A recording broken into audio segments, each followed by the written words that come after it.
Akhir tahun tidak perlu ribut. Akhir tahun seringkali datang dengan suara yang ramai, kilas balik pencapaian, daftar resolusi, perbandingan hidup, dan target-target yang seolah wajib diumumkan. Padahal, tidak semua akhir perlu dirayakan dengan kebisingan. Ada akhir tahun yang cukup dijalani dengan tenang, jujur, dan penuh kesadaran. Karena tidak semua hal perlu ditutup dengan sorak-sorai. Bukan semua tahun harus menang. Ada tahun yang memang tidak gemilang. Rencana tidak berjalan, hubungan berubah arah, dan harapan harus disesuaikan. Namun kegagalan tidak selalu berarti kalah. Seringkali, ia hanya menandakan bahwa kita bertahan, dan itu pun sudah cukup. Akhir tahun bukan tentang siapa yang paling berhasil, melainkan siapa yang masih mau belajar. Refleksi tidak selalu berisik. Kita kerap merasa perlu menjelaskan apa yang telah kita capai. Padahal refleksi sejati sering terjadi dalam diam.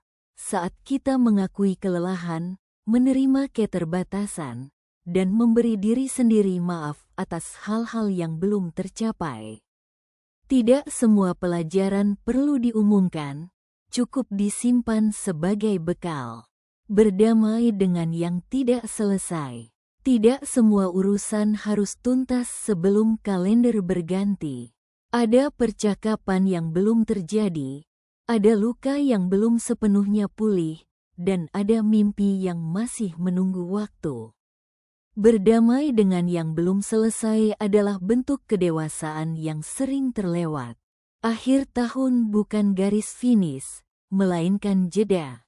Menghargai diri yang bertahan. Di balik segala hiruk-pikuk, ada satu hal yang layak diapresiasi, kita masih di sini. Masih berusaha, masih bertumbuh, meski pelan. Bertahan di tahun yang berat bukan pencapaian kecil. Kadang, bertahan adalah bentuk keberanian tertinggi. Menutup tahun dengan tenang. Tidak perlu ribut menutup tahun ini. Tidak perlu membandingkan, tidak perlu membuktikan. Cukup jujur pada diri sendiri, mensyukuri yang masih ada, dan memberi ruang untuk bernapas.